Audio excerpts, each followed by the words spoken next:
Barangkali ini semacam kita sedang live dari airport barangkali. Selamat sore Bapak Ibu.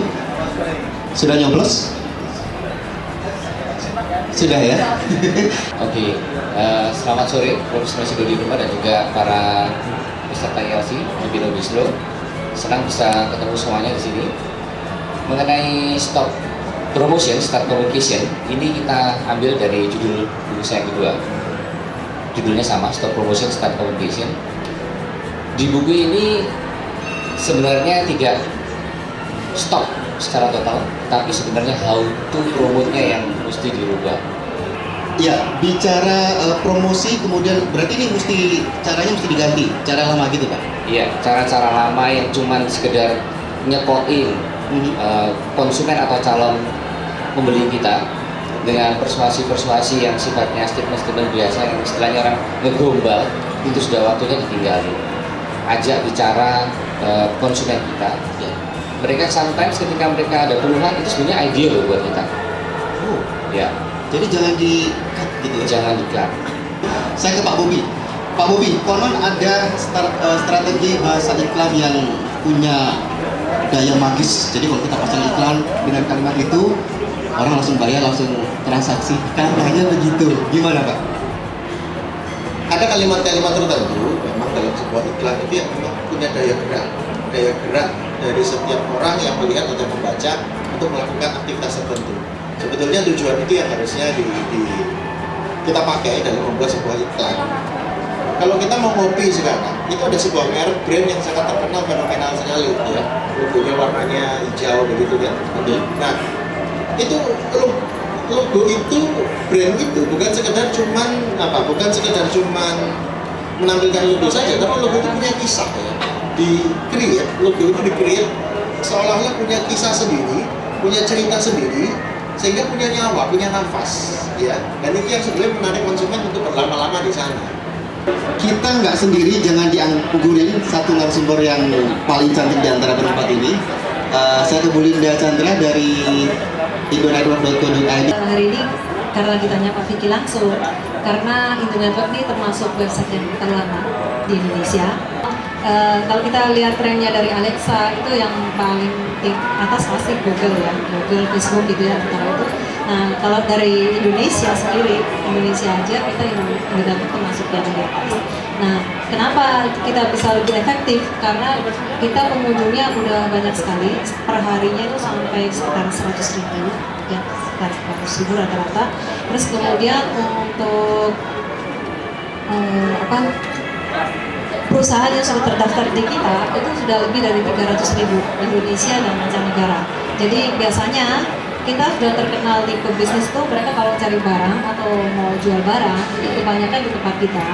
Nah, mereka itu kalau semacam mall itu pengunjungnya udah ada, mereka mencari langsung di tempat kita. Jadi market sudah tersedia di Indonetwork begitu ya? Ya, untuk Bu Linda, saya mau tanya, kemarin kan saya sempat searching mengenai Indonetwork ya, dan juga sudah lihat kira-kira bedanya dengan mungkin toko bagus maupun dengan Kaskus apa?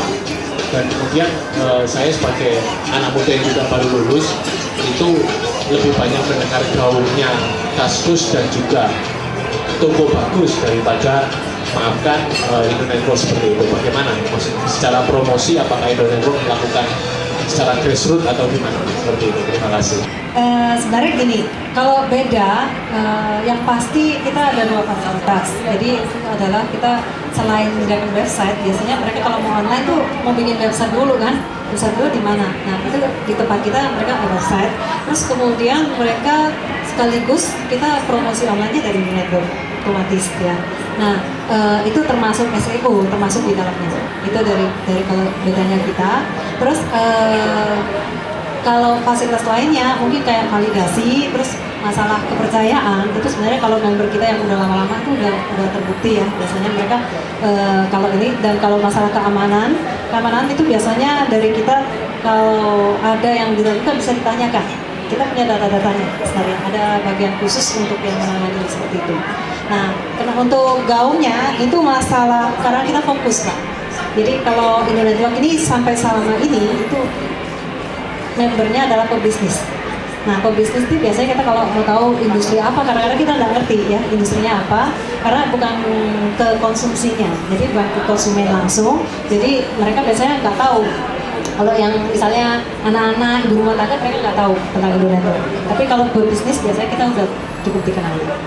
Tapi kira-kira kalau dari timnya Indo Network bisa tidak Bu? Ada klien nih misalkan dari Esco atau Kudokan brand atau siapapun yang datang di sini, kira-kira mau masang di Indo Network, kemudian tolong dong saya bisa kira-kira bisa dibantu web saya ini ketika di search engine kan di Google tiba-tiba muncul di halaman pertama untuk Google Indonesia, mungkin tidak ada tim seperti itu.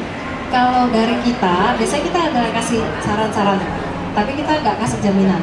Karena Indo Network sendiri tim SEO-nya tuh sudah jalan Pak ya. Jadi websitenya tuh otomatis kalau Bapak masuk itu otomatis akan ikut SEO-nya kita. Nah kalau yang secara khusus kita nggak menyediakan. Karena kalau SEO secara khusus ini kita tahu sebenarnya di luar itu harganya nggak murah Pak. Kalau yang katakanlah misalnya sekitar 2 juta, 3 juta mereka sebenarnya biasanya nggak dapat apa-apa. Kalau yang benar-benar perusahaan yang besar mereka jalankan itu bisa puluhan bahkan ratusan juta untuk itu. Saya ingin tanya dengan Pak Teguh. Pak Teguh, Ya, tentang bagaimana menjalin komunikasi. Kalau kita mau ngomong sekarang, cara online adalah cara promosi yang paling efektif dan berkomunikasi yang paling efektif juga. Nah, di sini kalau kita mau ngomong sebuah brand, tentu kita mungkin membuat semacam fanpage atau mungkin akun tentang brand tersebut. Nah, zaman sekarang ini kan ada yang istilahnya tentang membeli follower. Nah, hal ini apakah bisa diterapkan? Apakah dalam arti ketika kita ingin membangun komunikasi ini, hal ini diperbolehkan? Nah, karena tentunya ketika brand yang baru lahir, tentunya dia belum tentu punya follower yang dimana orang mau ngikut dia, orang mau tahu tentang dia sebelum dianya cukup dikenal.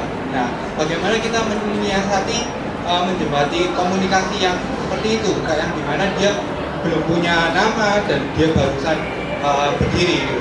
Sebetulnya dunia online itu salah satu garis bawahnya, garis merahnya itu adalah kejujuran.